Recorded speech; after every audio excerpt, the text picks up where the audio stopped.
No. Well, she didn't take long to show a controversial face, did she? No. Before we get into the guts of today's video, by the way, you're obviously watching Lockpicking Legend.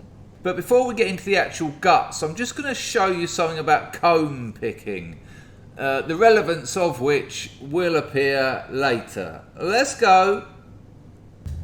Here we've got an AM5 core. In England, I think they're called federal locks. I like to call them federales. I've got a cone pick here. Now, these two pins and spring were actually in the lock. You can see I've pushed the spring and both pins, one of which is a spool pin, completely out of the core, into the Bible. Oh, look, and that allows me to turn it. That's the basic principle of cone picking, right?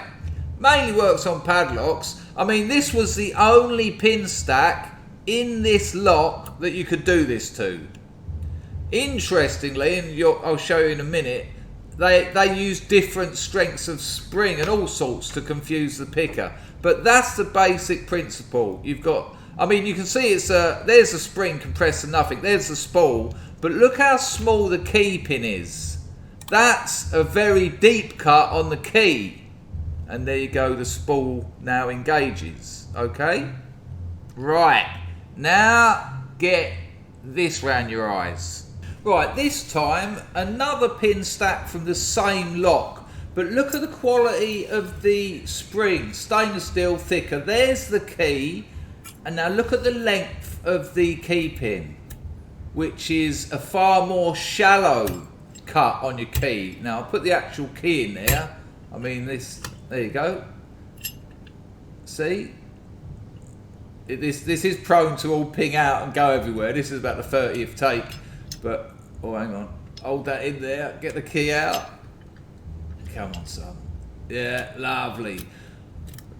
But you cannot cone pick this because the spring doesn't compress enough and the key pin is too long. Even without the spring not compressing enough, this cone pick is going to struggle. Little hole in it there. Show you the full length. I'll pop that in.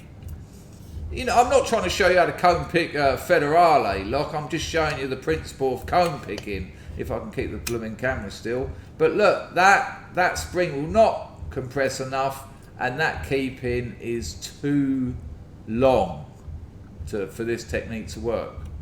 As much as I put all my muscular and legendary might into it, that ain't going down. Okay? So you now understand why, in fairness, most modern locks are not vulnerable to the cone pick exploit. Right, let's move on. What a legend. Okay, here we've got an Abus, what is it? Basic. Extra. Abus Extra Basic? Lovely. I mean, it's an old lock. I don't think these are made anymore, but I've had it knocking around for a while. And the reason I want to show you this, and I did actually make a video similar to this a while back. This is the old keyway. I mean, you could probably get your hand in there. But there you go. Works a treat for everything but securing anything. Now, this does have spool pins in it. I mean, this is kind of a general video so beginners can get an idea of a few different aspects of lockpicking. Now, here's the thing. Let's have a go of a Bogota. Let's just pop this in here. Now, you can rake security pins. Not always. You want to be pulsing the tension wrench. You hear a lot of people about maintain tension, but look at me pulsing it there. My index finger's moving gently up and down. And I'm giving this a go. I'm not feeling much happening, and you'll learn that in time. You'll start learning whether anything's happening, and I'm getting nothing from that. And if I had done when I removed that tensioner, then I'd have got a few clicks, which would have been set pins coming back into place. A city rake, the classic rake. Everyone loves it in the city.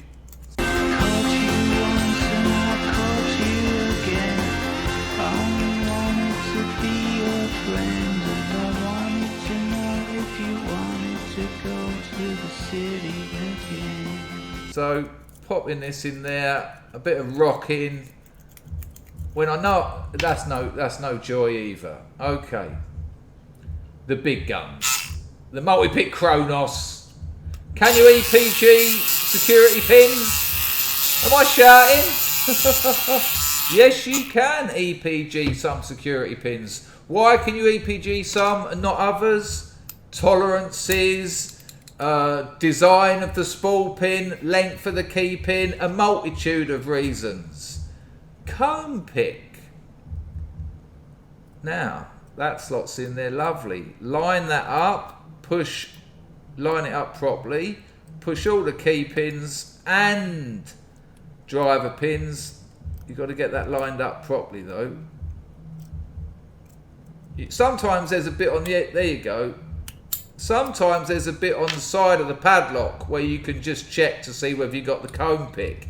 I would advise you not to fork out for expensive combs. Get the cheaper set and then get them on your get them on a bench grinder or something. This is a different Abus, different size, but this is the new keyway.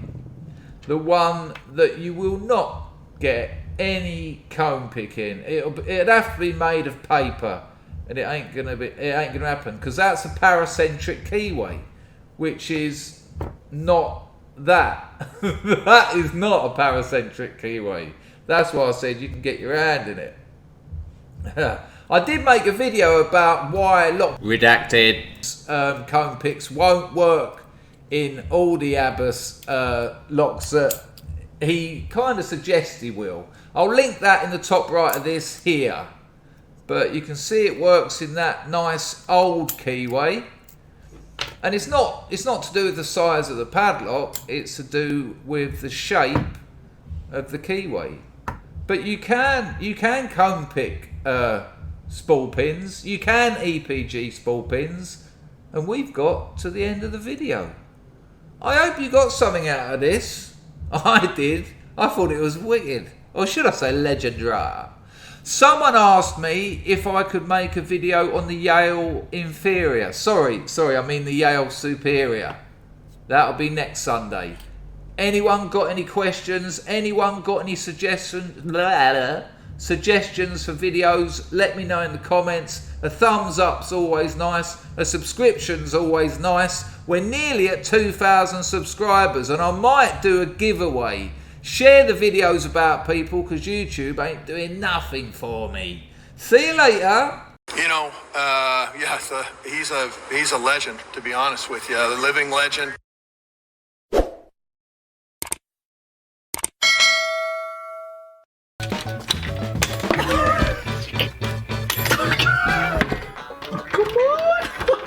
Oh, God. Yep, I'm gonna die here. First one is durak. And durak again means a dummy.